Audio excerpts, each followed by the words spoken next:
Motivasi yaitu sejumlah proses yang bersifat internal atau eksternal bagi seorang individu yang menyebabkan timbulnya sikap antusiasme dan persistensi dalam hal melaksanakan kegiatan-kegiatan tertentu.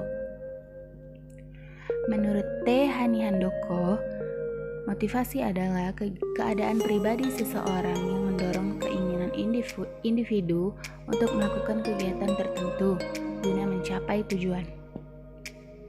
Menurut Henry C. Mamora, motivasi adalah sebuah fungsi dari pengharapan individu bahwa upaya tertentu akan menghasilkan tingkat kinerja yang pada gilirannya akan membuahkan imbalan atau hasil yang dikehendaki. Dan menurut Sumarno, motivasi yaitu suatu perubahan tenaga yang ditandai oleh dorongan efektif atau reaksi-reaksi pencapaian tujuan. Selanjutnya saya akan menjelaskan tentang sumber motivasi. Ada dua sumber motivasi yang selalu harus tumbuh dalam setiap diri individu, yaitu yang pertama, motivasi internal, yaitu motivasi dari dalam diri, dari perasaan dan pikiran sendiri yang tidak perlu adanya rangsangan dari luar. Orang yang memiliki motivasi internal akan memandang dirinya secara positif. Yang kedua, motivasi eksternal, yaitu motivasi dari luar atau mendapatkan rangsangan dari luar. Sebagai contoh, seorang anak mendapat dukungan dari orang tuanya atau gurunya, maka ia akan termotivasi untuk mendapatkan hasil yang baik karena pengaruh lingkungannya. Sekian pemaparan materi dari saya, selanjutnya akan dibawakan oleh teman saya, Arvigo Yahya.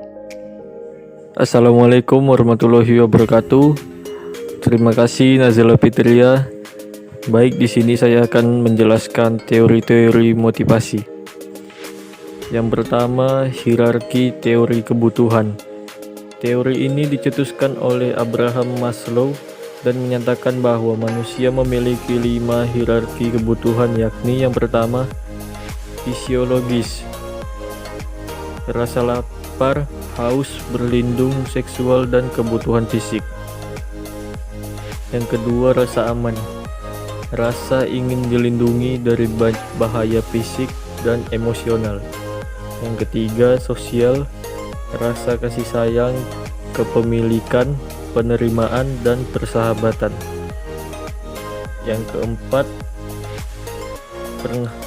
penghargaan, faktor-faktor penghargaan internal seperti hormat diri, otonomi, dan pencapaian faktor-faktor penghargaan eksternal seperti status, pengakuan, dan perhatian.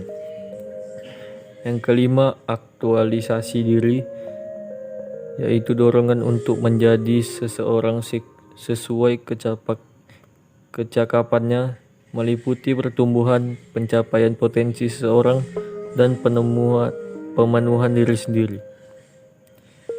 Hierarki kebutuhan Maslow ditelah ulang oleh Clayton Alderfer dengan nama teori ERG yang membagi dalam 3 kelompok kebutuhan inti, yakni yang pertama, kehidupan atau kebutuhan fisiologis dan keamanan. Yang kedua, hubungan atau kebutuhan sosial dan status. Yang ketiga, pertumbuhan atau kebutuhan penghargaan dan aktualisasi diri.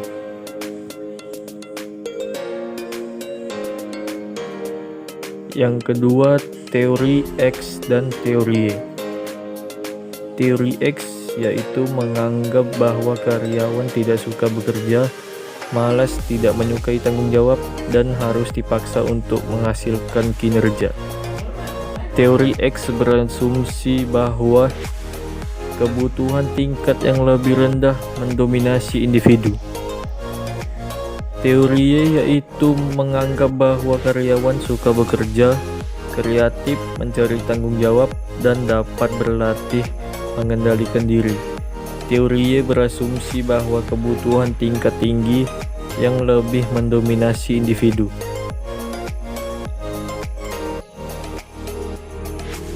Teori faktor intrinsik yaitu yang berhubungan dengan kepuasan kerja, seperti prestasi, pengakuan kerja, tanggung jawab, kemajuan, dan pertumbuhan. Yang kedua, faktor ekstrinsik, yaitu berhubungan dengan ketidakpuasan kerja seperti pengawasan, imbalan kerja, kebijaksanaan, perusahaan, dan kondisi kerja. Selanjutnya akan dilanjutkan oleh Ade Wiradito. Sekian dari saya, Arvigo Yahya. Terima kasih. Assalamualaikum warahmatullahi wabarakatuh. Saya Dewi Radito dari kelompok 8 akan menjelaskan materi tentang penerapan motivasi dalam organisasi. Motivasi prestasi atau achievement motivation adalah dorongan dalam diri individu untuk mengatasi segala tantangan dan hambatan dalam upaya mencapai tujuan. Sejumlah karakteristik menunjukkan para pegawai yang berorientasi prestasi. Motivasi afiliasi atau affiliation motivation adalah dorongan untuk berhubungan dengan orang-orang atas dasar sosial. Orang-orang yang bermotivasi prestasi bekerja lebih keras apabila penyedia mereka menyediakan penilaian rinci tentang perilaku kerja mereka. Sedangkan orang-orang yang bermotivasi afiliasi bekerja lebih baik apabila mereka dipuji karena sikap dan kerja sama mereka yang menyenangkan. Berikutnya, motivasi kompetensi atau competence motivation adalah dorongan untuk mencapai keunggulan kerja, meningkatkan keterampilan pemecahan masalah, dan berusaha keras untuk inovatif.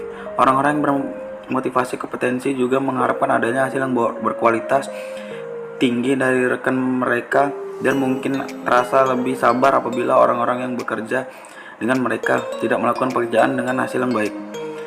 Yang keempat, motivasi kekuasaan atau power motivation adalah dorongan untuk mempengaruhi orang-orang, mengubah situasi dan cenderung bertingkah laku otoriter. Orang-orang yang bermotivasi kekuasaan merupakan manajer yang istimewa apabila dorongan itu lebih tertuju pada kekuasaan pribadi. Kekuasaan lembaga adalah kebutuhan untuk mempengaruhi perilaku orang-orang demi kebaikan organisasi secara keseluruhan. Baik, itu saja penjelasan penutup dari saya Adi Wiradito kelompok 8. Bila ada kata pengucapan atau salah dalam berucap dari kelompok kami mohon dimaafkan. Wabillahi taufiq walhidayah. Wassalamualaikum warahmatullahi wabarakatuh.